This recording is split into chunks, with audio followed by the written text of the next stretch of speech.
The last day of voting, CUDOS is about to join the ASI Alliance.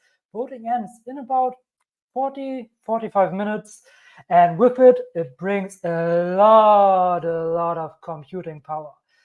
And all the other AI, decentralized AI news of the week. Let's get into it. And I hope you're all having a great day today. Sorry for being a little bit late.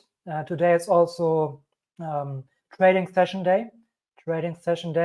So as I always mention, if you want to learn how to trade very well, join the Crypto Lifers 99 trading group, best trading group in crypto. But yeah, we'll get into the Bitcoin analysis a little bit later. For now, let's jump into the first story, which is, well, I mean, I guess it's basically one story today, the whole day, which is CUDOS joining the ASI Alliance. Most bullish thing that could happen. So here's just this, I want to show you this. Here's just a post, hey, go vote, right? Go and vote. Voting is online. And then here's Humayun Sheikh who comments on the voting. We need commercially viable use cases, which add huge value to projects. The value of the ASI Alliance, of the AGIX-FET will increase exponentially as we build a tech stack for ASI. So as I already mentioned last stream, I'm so happy. Obviously, I love everybody in the ASI Alliance, and the leaders are great with Ben Goertzel, Trent McConney, Bruce Pond, and Humayun Sheikh. But I'm so happy that Humayun Sheikh is also part of this, because in my eyes, or how it looks like to me, he is kind of the person grounding all of them a little bit in reality. Obviously, you want to have great vision and you want to achieve all of this, but he's a little bit the grounding factor, I believe, of yes, vision, amazing, but we also need to make sure that we can properly commercialize this and that there are use cases, right? Viable use cases, as he writes here. So this is just another nice comment that proves the point that I made, that, yeah, Humayun Sheikh really looks for commercial use cases so that it's actually being, actually has some sense what they make, and not just, oh yes, we'll have something at one point, but no, that's actual real-world applications for what the Alliance is building, which ultimately will drive adoption and will drive price and will drive token price up, which is really what we all want. We want the token price to go up, right? This is what we're all here for. Obviously, we are here for developing AGI, and because we want a beneficial future for humanity. But some part of us is still there that really wants our token price to go up, right? This is kind of, we don't need to deny that. All right. Moving on here, let's look into the voting real quick. And you already saw it in the thumbnail. It's looking pretty overwhelming. So as you can see here, this is the voting from the ASI Alliance part. So big surprise, 99.99% of everyone in the ASI Alliance wants CUDOS to join. As we already discussed last time, some people are maybe the 0.01% are maybe afraid of dilution or whatever, but with CUDOS, it's really no dilution. There is no dilution coming from CUDOS because the amount from CUDOS that comes into the ecosystem is so tiny compared to the whole money that's already in the ecosystem that it's really just a blip. So barely no dilution. Everybody just loves CUDOS joining because it just means it's just freaking bullish for the ASI Alliance, man, because this is so much compute, and we'll look also into that in just a second. So this is looking pretty amazing with 99.99% of yes votes. And then the votes from the CUDOS side also look much better than I anticipated, with 95.92. It's also overwhelming amount of people say, yes, we want to join the ASI Alliance. I anticipated CUDOS to be a little bit less, maybe around 70%, something like that, which is a lot less. In fact, still a majority, but a lot less than 95%. Because CUDOS, there is, I mean, you cannot even call it dilution, what happens there to the CUDOS token. The CUDOS token, the value, current value of the CUDOS token basically completely gets butchered, if you want to say it like this. Because, man, CUDOS is at what, 0.008 cents or something, with a market cap of 10 million or something ridiculous. I don't think 10 million. This would be way too little. 10 billion maybe. I don't know, but something very, very tiny. 10 billion would be too much, I think. Maybe 100 million, whatever it is, but it's so small that they have really a lot of room to run. They could maybe make a 50x, 100x. I don't believe it. I don't go into speculative stuff like that. But yeah, the potential is probably has been there. But if they merge, no, this will not happen. FET token will not make 100x. At least not this bull run. At least not this bull run. If the bull run starts, if we get into it, I will make an analysis video where I see the FET token going for this bull run. And by the way, spoiler, we'll look at it at the end of the show, but also in the I mean, you see all the influencers saying it, and also if you look at the market analysis, it looks like we are on. It looks like we are about to go bananas, but we'll look at that later. For now, let's just look down here. You see, this is in about 40 minutes. In about 40 minutes, voting ends. I don't think anything will happen, right? We have like 4% no votes, 95% yes votes. So it's basically a done deal. In 40 minutes, nothing will happen. Maybe it's still on when we end the show, then we can have another look. And then we can officially congratulate CUDOS and welcome CUDOS to the ASI Alliance. All right. Moving on here with even more CUDOS. I mean, it's just a very, very big story. That's why we are talking about since the last 3 streams. And I think some of you don't realize how big this actually is. CUDOS joining the ASI Alliance. I know last stream I had a poll where I asked, hey, what do you think is a bigger deal, or what are you more excited about? That you can now finally convert your AGIX to FET on Cardano, or that CUDOS joins the ASI Alliance. And the majority said, hey, I'm more excited about the Cardano news, that I now can convert my tokens on Cardano. Okay, cool, if you see it like that. I think that's also great, amazing. But like CUDOS joining the ASI Alliance, it's such a big deal, it's unbelievable. You need to think about like compute. Compute is one of the most important things when building AI and AGI systems.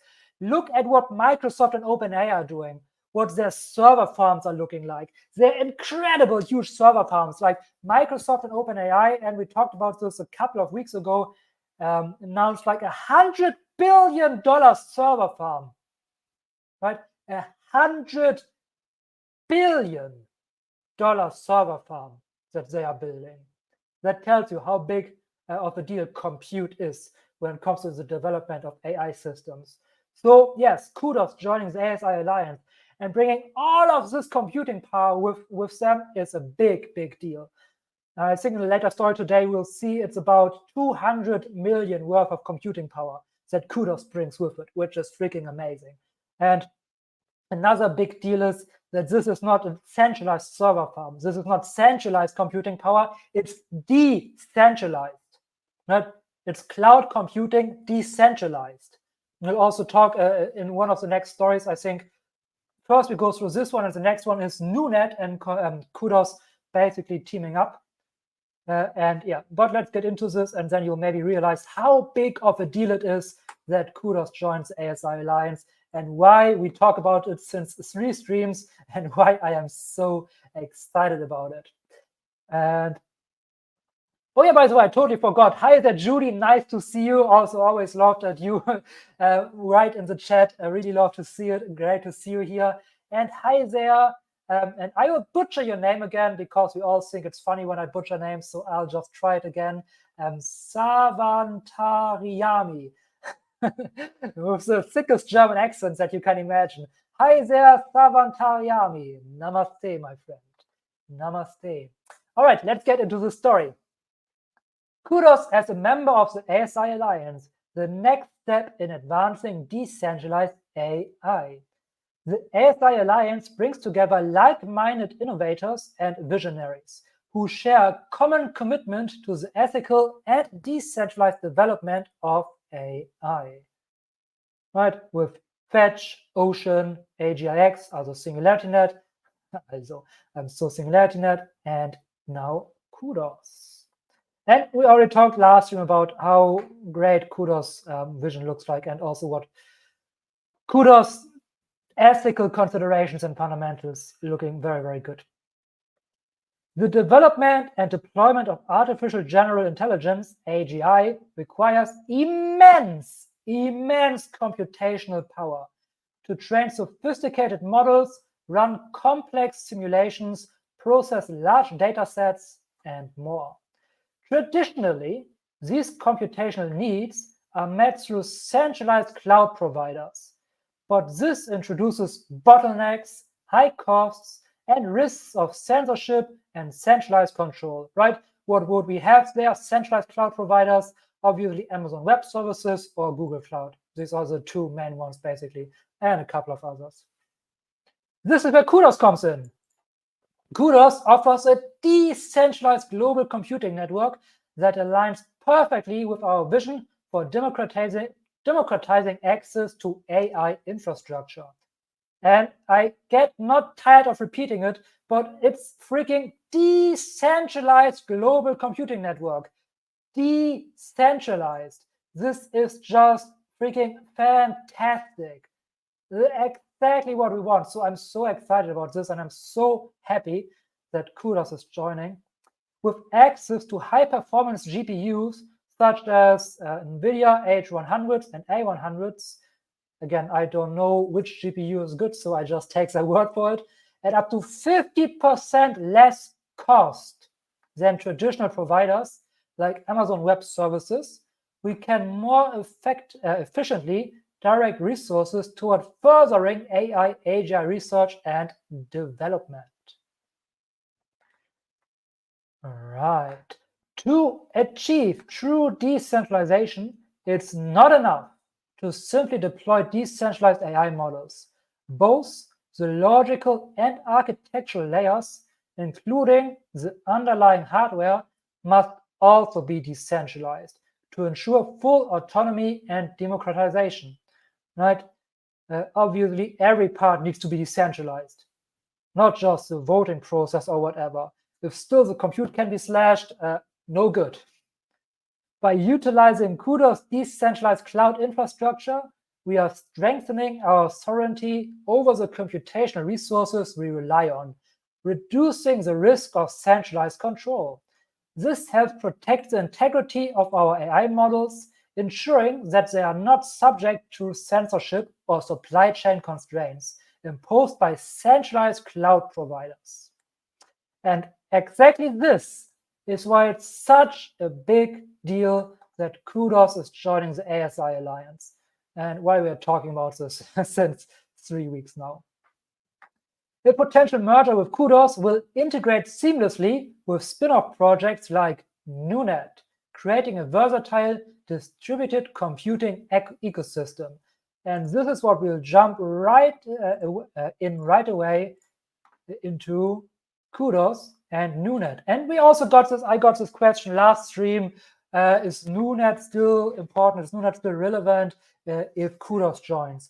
The answer is yes, definitely, and they basically work very, very well together. So let's get through it. They work very well together. NuNet and CUDOS, building a decentralized compute ecosystem for AI and beyond. NuNet and CUDOS are working together within the ASI Alliance to create a powerful and versatile decentralized computing ecosystem. This partnership strategically combines NuNet's decentralized orchestration capabilities with CUDOS' robust data center infrastructure to enhance scalability, efficiency, and democratized access to computing resources, supporting the development of artificial general intelligence and artificial superintelligence.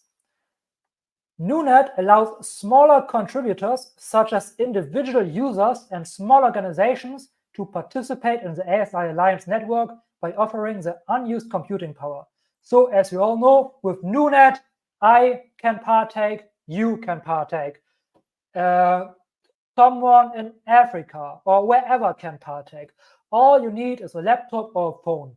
If you have a phone, I don't know how this will work exactly, but the way I imagine it is that you will just download the Noonet app, and then you toggle on probably a small thing that says, share my unused compute. And whenever your phone is not in use, your compute automatically gets used to have smaller processing things for the Noonet network. So this is how everybody can participate who has a device, basically. Noonet's model provides an opportunity for anyone with spare compute resources to join the ASI network and earn by monetizing their idle capacity. CUDOS complements Noonet's decentralized approach with a focus on data-centric solutions. It empowers larger contributors to deploy Amazon Web Services like data centers, offering substantial computing power through its robust network of CPUs and GPUs.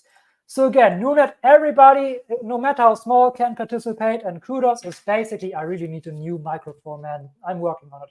And CUDOS is basically has big server farms all around the globe, decentralized. So they really bring a lot of compute in a decentralized way and integrate well with what Noonet is working on, which is empowering everybody to partake. CUDOS infrastructure is particularly well suited for applications requiring significant ongoing compute power, such as training large AI models or running complex data analysis tasks, which is obviously amazing and exactly what we want and need. Combining edge and core computing. The partnership bridges the gap between edge and core computing. Noonet brings decentralized orchestration capabilities, leveraging smaller geographically distributed devices, while CUDOS provides a robust data center infrastructure to handle massive high-demand workloads.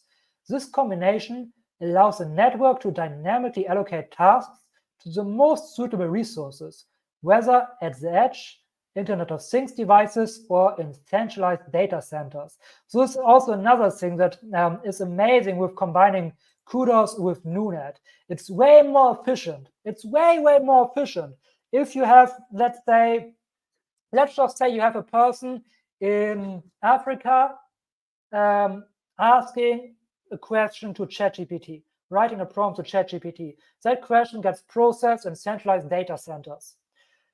But if we have now decentralized compute, also small devices via Noonet, and a person in Africa asks Hyperon a question, then this one question can probably be processed by some spare compute that comes from a phone of another person in Africa nearby. So it's much more efficient than the other way. Computational tasks are executed in the most efficient manner possible. Tasks that require immediate local processing, this is what I just talked about, immediate local processing, can be handled by Noonet's edge devices, while more demanding workloads can be sent to CUDOS data centers. The partnership enhances the ASI Alliance vision of sovereign compute, where computational resources remain under the control of their owners, independent of centralized cloud providers. This synergy not only supports the development of AGI and ASI, but also positions the ASI Alliance as a leader in the future of decentralized computing. This is also something that we need to think about and that we need to take into account as a whole other factor, right? We have centralized cloud computing. We have Amazon Web Services, we have Google, but now we have a whole different branch of compute that can be used all around the world, not just by AI models, but by everybody, right? It can be used for everything. It's still cloud computing. It is so versatile, it can be used for 1,000,001 use cases, just like centralized cloud computing. And with CUDOS now being part of the ASI Alliance and Noonet as well getting deployed more and more, the ASI Alliance positions themselves not just in terms of AI as a major name, but also now as a #1 player for decentralized computing resources, which is also freaking amazing and makes me even more bullish. It's a whole new use case and it's a whole new possibility of commercialization. Obviously, most compute at the moment will be needed and used for everything they do with AI, but if decentralized compute becomes really a bigger and bigger thing, which I think is very likely in the future, it can be used, rented out for millions of use cases. So yeah, I'm very, very, very excited and happy to see that. Right. And next thing I want to show you this, and I just saw this tweet and it was quite fitting. So this is from, and you can also just follow them on X. I think that's pretty cool. CUDOS Compute, where they just post what new server farms and computes joins the decentralized cloud infrastructure. And this was the last post from just, I believe, a few days ago, 19th of September. So they have new data center alert. One data center Norway in Kristiansand, or Kristiansand, if you want to pronounce it German. Look, I don't know what these, well, yeah, I kind of know what it means, but I don't know how much processing power that roughly is, but it sounds like a lot. 592 CPUs and 79 GPUs, NVIDIA A100, H100, L40S. Then we have here 2,442 is it gigabyte memory? Why do you use an I here? Why don't you use just GB? Why do you use an I there? Maybe, well, I don't know. I'm sure there's a reason for that. 383 terabytes, is that terabytes again? And then also here, USA Marietta, 567 CPUs and 47 GPUs. So you can see they also are on watch what new computing data centers are added. And this, right, just goes on and on. If you can go here to their X profile, you can go here as well. They post this, well, sometimes. Obviously, right now they post a lot of merger stuff. Things like that, right? The illusion of free choice. Yeah, okay. Can we find one more server farm here?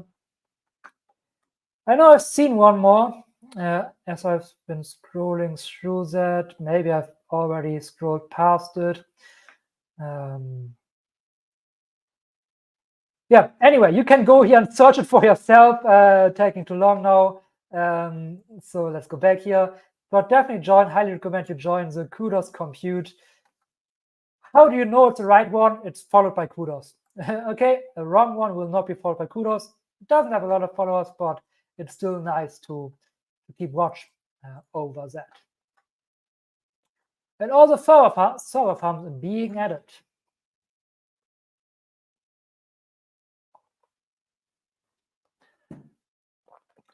All right. Next thing here is this one. And it's just from the ASI community. So I don't know who exactly is behind the ASI community, but it's probably just a fan of the ASI Alliance who just builds a community of like-minded people. But let's read through this. I think this is pretty interesting, even though I cannot really think. I don't really agree, but it still sounds interesting. How much stake does Microsoft have in FET? I would assume not a lot, but a few days ago, BlackRock and Microsoft announced a $30 billion investment into AI, which we also talked about, BlackRock being everywhere. They most definitely are allocating toward decentralized projects. Okay. Right, this is the statement they're making here. They most definitely are allocating toward decentralized projects. I don't know how they come to the conclusion most definitely.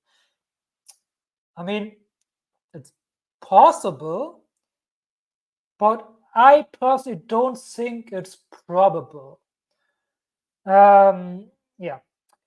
But yeah, as we continue here, the same day, Humayan Sheikh retweeted this from the Microsoft CEO. Coincidence? So here we have the 30 billion, obviously. And then apparently Humayun Sheikh retweeted this. Okay, let's read through this. As AI becomes more capable and agentic, models themselves become more of a commodity, and all value gets created by how you steer, ground, and fine-tune these models with your business data and workflow, and how they compose with the UI layer of human-to-AI human interaction. That's why today we are announcing Wave 2 of Microsoft's 365 Copilot. Now, again, I think they allocating most definitely money towards decentralized projects. I don't believe in that. And I also don't see like, oh, what a coincidence that Humayun Sheikh retweeted that. For me, it's very obvious why Humayun Sheikh retweeted that, because they are talking about agentic AI. And that's what FET is about, right? So major companies talking about agentic AI is very bullish and amazing for FET, because FET has been working, the ASI Alliance has been working on agentic AI for years now, since years now, right? So obviously that's, for me, why Humayun Sheikh retweeted that, because big company talking about agentic AI, which is what FET is all about. So yes, agentic AI is in the eyes of the general public as a big deal, right? So yeah, I don't see this most definitely allocating towards decentralized projects. I personally don't think so. But anyway, it's still a great site here, and I highly recommend you also follow the ASI community site on X. They have quite a few nice posts on there. Another thing when it comes to the agentic AI is this one here. Obviously, we have now Project Strawberry or ChatGPT 01 out, which is step 2 of OpenAI's development or timeline toward AGI. So let's listen to what Sam Altman says here, even though I don't like Sam Altman, but they still put out one of the best models. So let's listen to it. We have these 5 levels of AI we talk about. The first was chatbots. The second, which we've just reached now, is reasoners. So yeah, 5 levels of AI. First, chatbots. ChatGPT 3.5, ChatGPT 4. Now level 2, reasoners, which is now ChatGPT 01, which they basically achieved just through baking in chain of thought prompting.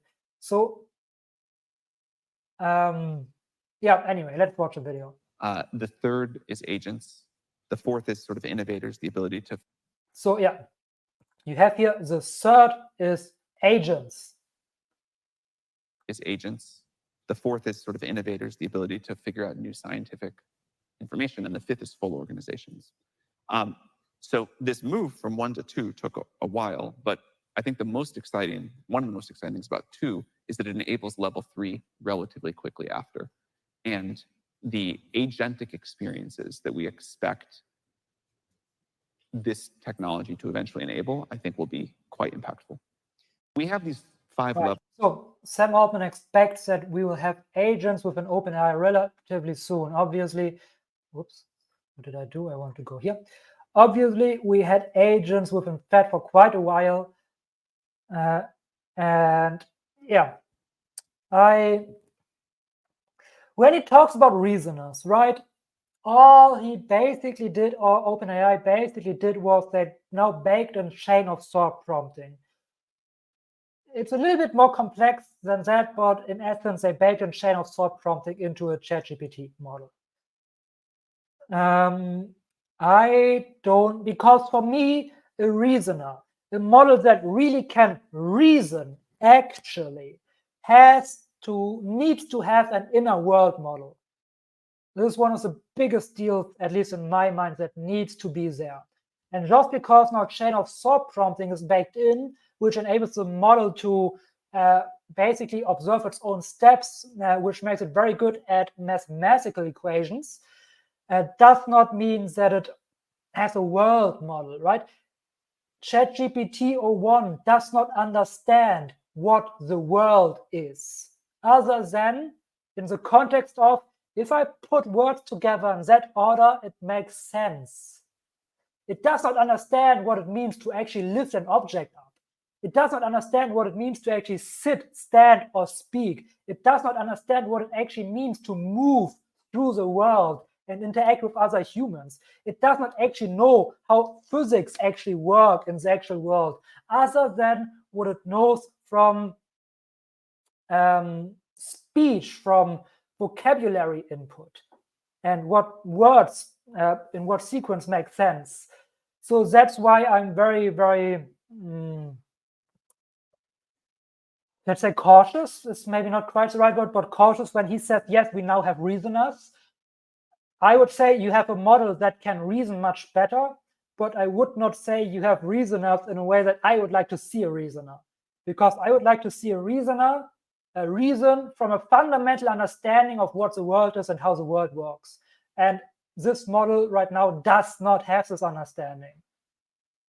It can observe itself, it can evaluate what it says, but it always still evaluates and backtests to the data that it has been fed, to the words that it has been fed, right? To the language that it has been fed, but not to the actual understanding of what the world is. So yeah, I would be careful when we talk about reasoners here. So yeah, good. And saying that, let's move on to the next thing.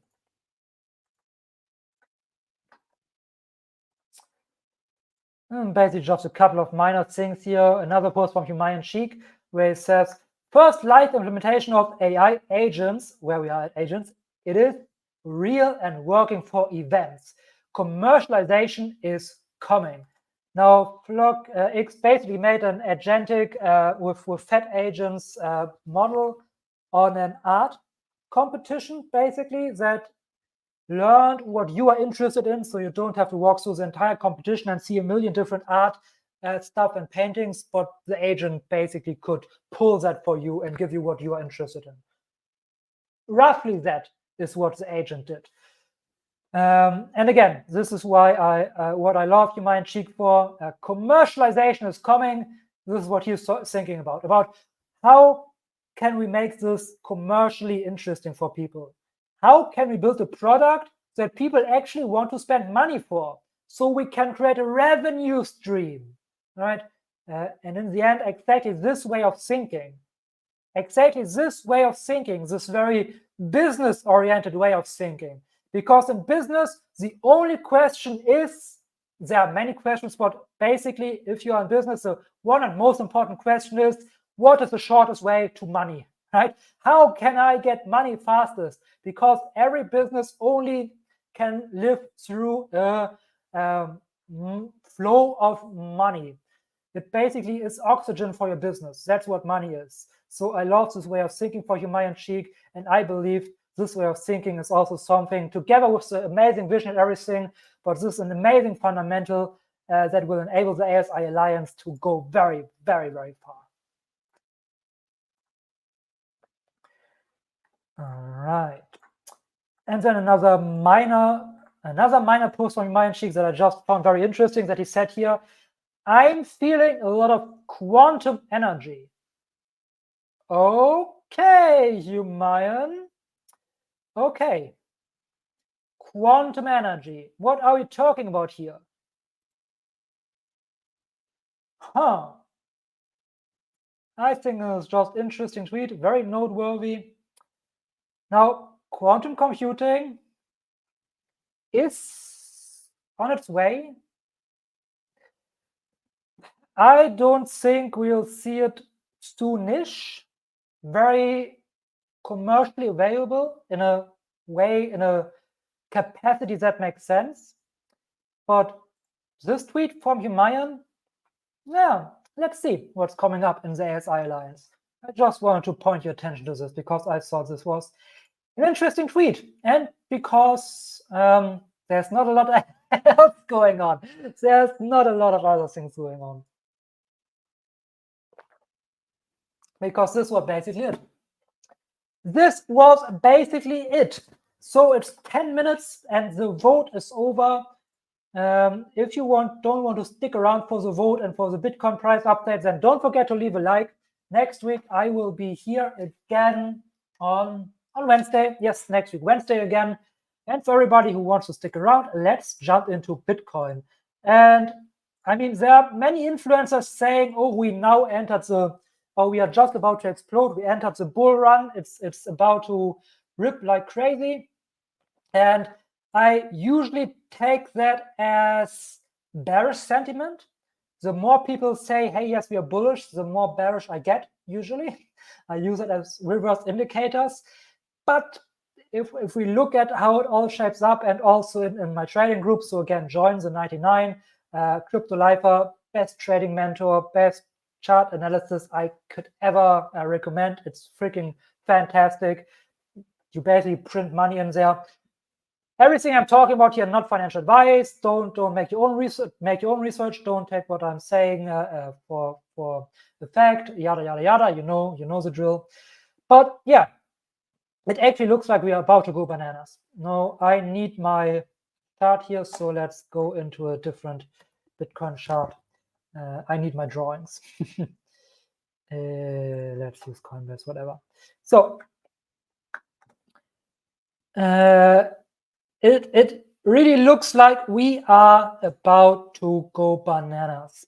Bananas. It looks like we are about to freaking go crazy and explode out of this. First of all, let's look at the thing that I told you last session. Then I'll tell you more. No, let's start with the monthly, because the monthly is more interesting. And we have seen this forming for a long time, but we have here a big ass giant bull flag. This is a giant bull flag that is forming on the monthly. Giant bull flag. Now, the measured move of a bull flag like this, conservative maybe from here, but I'll take the swing low. I always like to take the first swing low that I see up to here. And the measured move would be from breakout like this. So that would put us right around a target of 108,000 US dollars. Is that my top call for the bull run? No, it's not. But it's the target, the technical target for this bull flag. So it's coming to an end. This bull flag cannot go on for much longer, and a few other things are there in the charts that really look very bullish. Like, we are about to actually enter the bull market. Like, actually, not like this year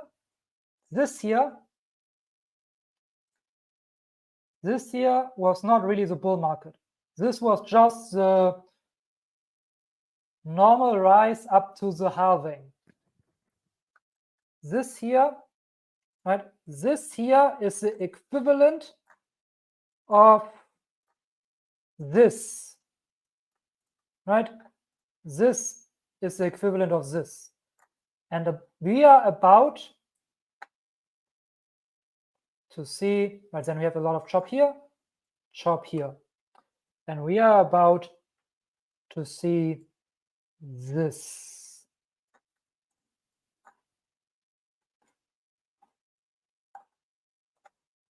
Obviously, we have diminishing returns. This is not a target by any means. I just want to have proportions in here somehow. Yeah, we'll see how that looks like. But yeah, we are about to see this coming up. At least that's what it looks like. At least that's what it looks like. Let's see how long was that. How long was this crazy move here? It was 1, 2, 3, 4, 5, 6 months. 6 months of pure pumpage. Starting in October, yeah, well, people are already throwing Pumptober around. Like, I cannot think of a worse play on words than Pumptober, and I'm cringing saying this word, but anyway, it looks like we are going to go nuts. So what did I say? 1, 2, 3, 4, 5, 6. So till March. Yeah. Then obviously we have a pullback and then another leg up. Man, it really looks like we are about to enter this. It really looks like we are about to enter this. Obviously things can happen. Many things can happen. We never really know. What I currently think right now is that we probably get another month of chop, in here, something like that, and then we get breakout and bananas, like banana space rocket to the moon, something like that. Good. Now let's get our hands dirty. So if we go into the daily here, I want to show you one more thing when we go to general trend analysis. But this is just how Bitcoin moves. If you look at these charts, what do you see? Something that repeats over and over and over again is that Bitcoin just moves in these ranges. You see, this is a range. Come on. Right? Bitcoin moves in this range, and then Bitcoin breaks down and leaves the range. And what happens when Bitcoin leaves the range? Oh, it moves. Whoops. It moves in a different range, right? And there just chops out. Chop, chop, chop, chop, chop, chop, leaves the range. Chop, chop, chop, chop, chop, leaves the range. Chop, chop, chop, a little bit at least. Leaves the range. Chop, chop, chop, chop. This was a weird one. This was like, but this was bear market, so we have a little bit of chop here. This is all could be considered as still being in the range, right? It's chop, chop, chop here leaving the range, chop, chop, chop here, leaving range, small chop, small range, in this bigger range here. But yeah, you have like huge explosive move right here, range, explosive move, range, explosive move, range, explosive move, range, explosive move, range, explosive move, range, explosive move, range, explosive move, range, explosive move, range, explosive move, very small range, explosive move, very big range. So what are we anticipating? Explosive move, range. This is what, at least what I am anticipating. And now gets rid of that crap. But yeah, I think you'll see what I mean. And yeah, even this year, we did not, come on, we did not leave the range. We just broadened the range. Right? Why did we not leave the range? Because we just wicked down here. We just wicked down here.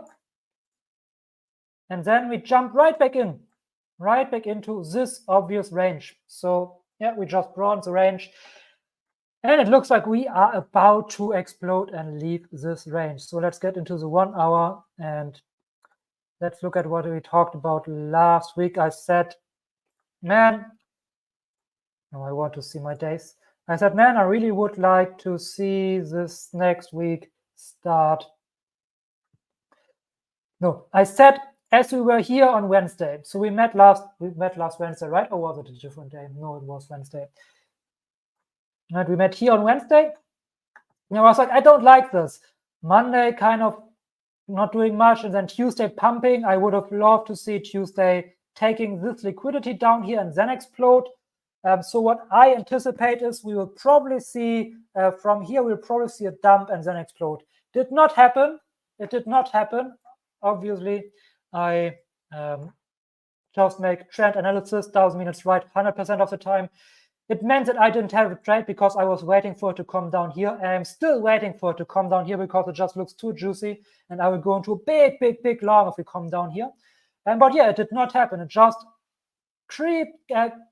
ran up like crazy throughout the entire week, which is also very, very, very bullish signal. Now, I would like to see the exact same thing this week, but it looks like we don't get it. This week also looks kind of similar. Actually, this week is just a lot of chops so far,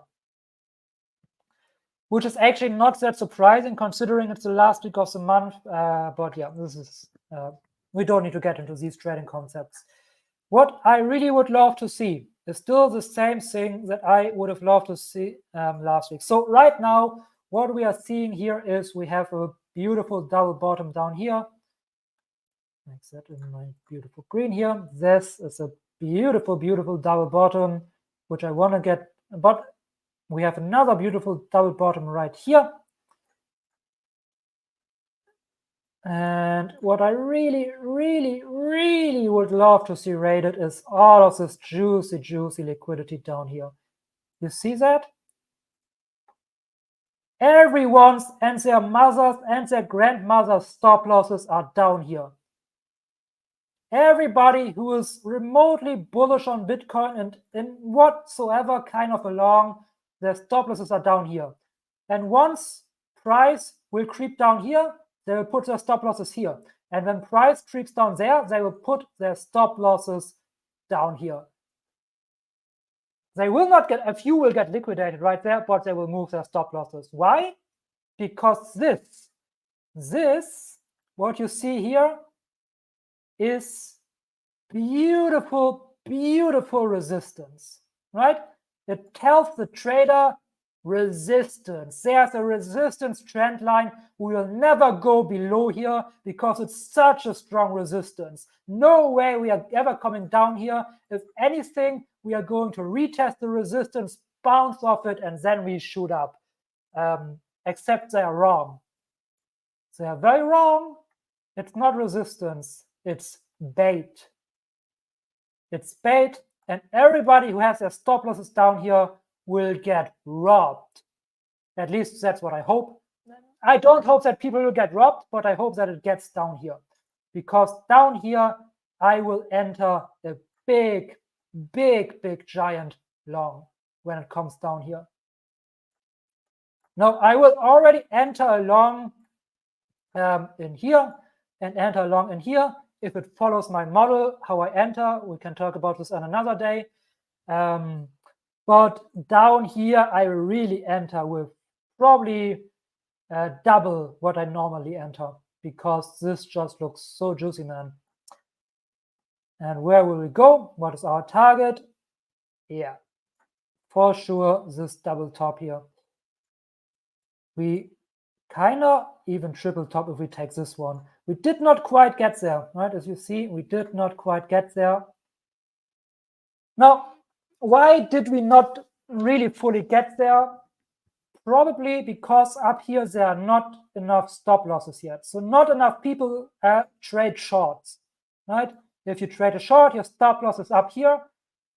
So there's probably not enough liquidity. So what is happening right now? We are going to chop out a little bit more. So up here we generate more liquidity. So what can happen is that we go down, we liquidate the longs, and then we race up and go bananas.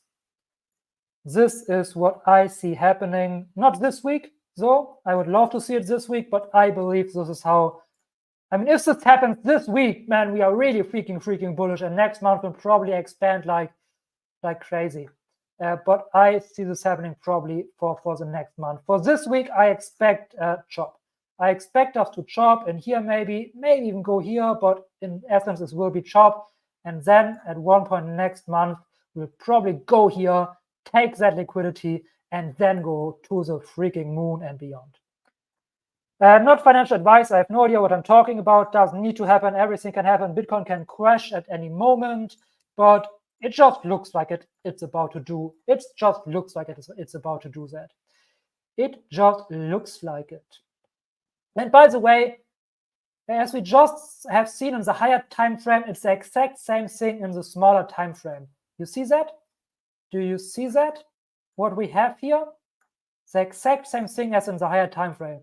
Bitcoin trades in a range, leaves that range, makes another range, leaves that range, another range, leaves that range, another range, leaves it, another range, leaves it, another range, probably leaves it, another range, probably leaves it here, another range, goes probably here, and then leaves it somewhere up here. All right. I hope that makes sense. Let's take a look at FET now as well. As I promised you guys, we will do from now on as well. This looks so ugly. I need to get rid of this. Okay. Yeah, as I said, this is our major support level. We will only breach this support level at 0.781 if Bitcoin takes a nosedive. Otherwise, we will not come back down here. This is, as you see here and here, this is obviously, yes, there is support and resistance to some degree, especially in the higher time frames. And yeah, only if Bitcoin takes a nosedive, we will come down here. So what did we look at last time? I believe we looked at,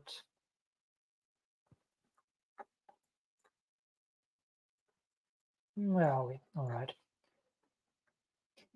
I believe last time we looked probably at this double top here. Now, these concepts work way better on Bitcoin than on altcoins like FET, okay? You can still, well, I would not recommend that, but you can still use it to some degree. But liquidity trading like I use on Bitcoin, as you guys probably have realized, I don't really use traditional patterns. The bull flags and so forth, yes, I know what they look like, but I don't trade them. I try to reverse them. I try to use the liquidity and then I trade liquidity, which is what I do on Bitcoin.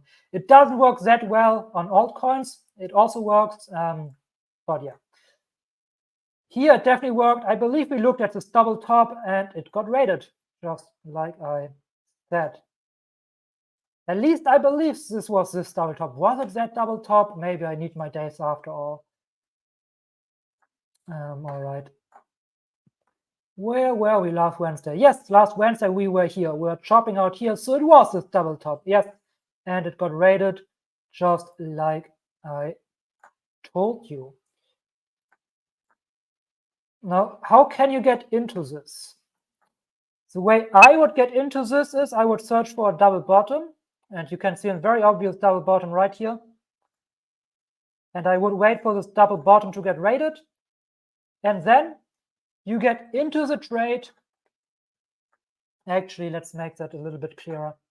You get into the trade, not financial advice. Please know what you're doing. Leverage trading can cost all of your money if you don't know what you're doing. But if you really want to leverage trades, then do it at least right. So lowest point of this double bottom, we mark that out because we want this rated.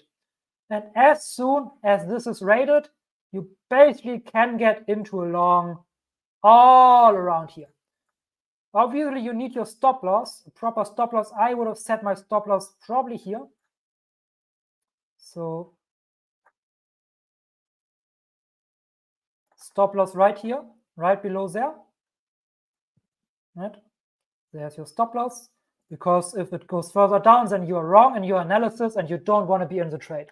But we factor that in. I'll explain that more in just a moment. But yeah, it breaches the double bottom, the liquidity right here. So you know, okay, it's long time.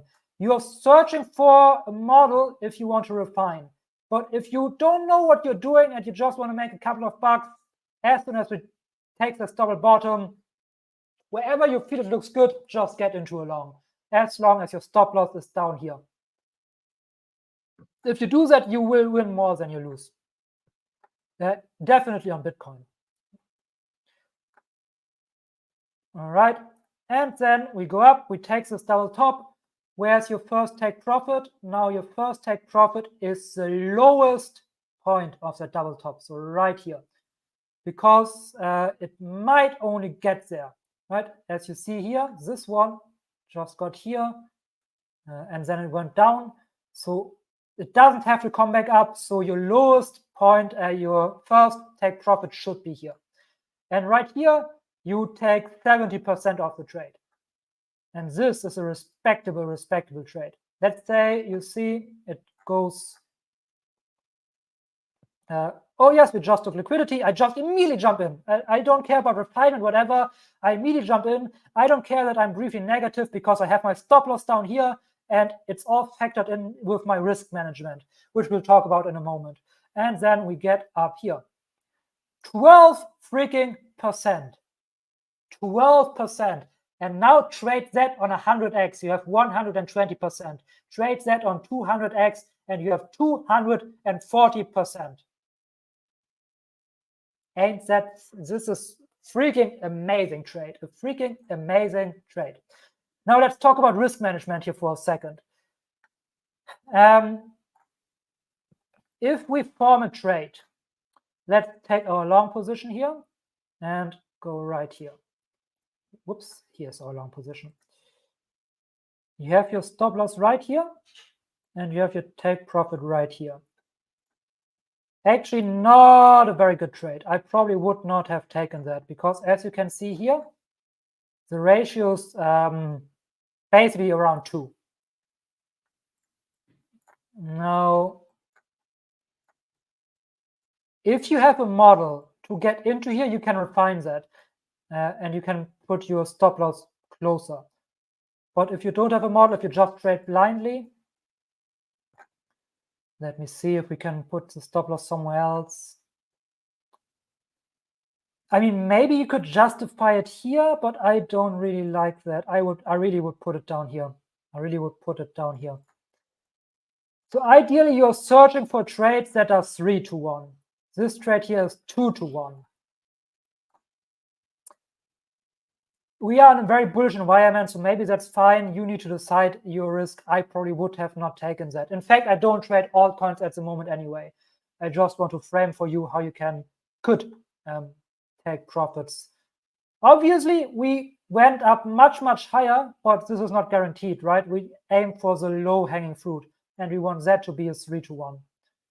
So if you have a 3-to-1 and your stop loss is down here, you can lose over half of your trades and you're still profitable. That's why you are comfortable when you get in a trade like that. You don't care if it goes down. You also don't care if you lose that trade. Why? Because your risk management tells you you don't need to win. You only have to win around 40-35% of your trades. Right? You don't even need to win 50% of your trades. Now, if you trade liquidity like that, you will win more than 50% of your trades. But still, to be sure, you want to be 3-to-1, and that's why it brings you out. Whatever, you take the next one. You factor that in, because with a risk reward of 3-to-1 and a win ratio of way above 50%, but you don't need 50%, you are guaranteed profitable. Right? It's a logic problem. You literally cannot lose if you have a win rate right around 50 or over 50% and always a risk reward of 3-to-1. Over time, you're always profitable. It's basically free money. All right, good. But this just as some thoughts for you, how you maybe want to think about trading. Another thing is never, ever, ever, never, ever, ever, ever, especially if you don't really know what you're doing, risk more than 1% of your account. 1%, right? If you trade with $1,000, you only risk $10 per trade. Not more than 1%. The juicy trade in Bitcoin that I told you, when we go down there, this is a trade where I personally will risk 2% of my account, right? But generally, I don't risk more than 1%, and if we don't have that favorable trading conditions, like if we go back to Bitcoin for just a moment here.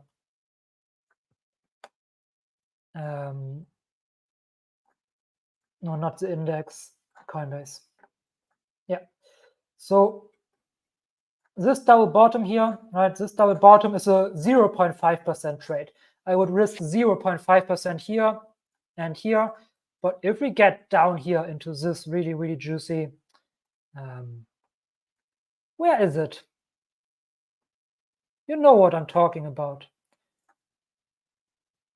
Yeah, I'm blind right now. You know what I mean? But if we go down there, I will risk 2%. But generally, don't ever risk more than 1%. Because if you risk 1%, that means you can take this trade 100 times. And this leaves you enough time to guaranteed be profitable. Even if you lose your first 30 trades, you don't care because you know your risk management will carry you and you will be profitable over time. If you trade liquidity like this with trades that play out right around 50%, more than 50% even, and you have a 3-to-1 risk-reward ratio. All right, that's how you want to think about trading. Okay, and shout out for everybody who's sitting through this. I mean, if you can trade like this, it's basically free money.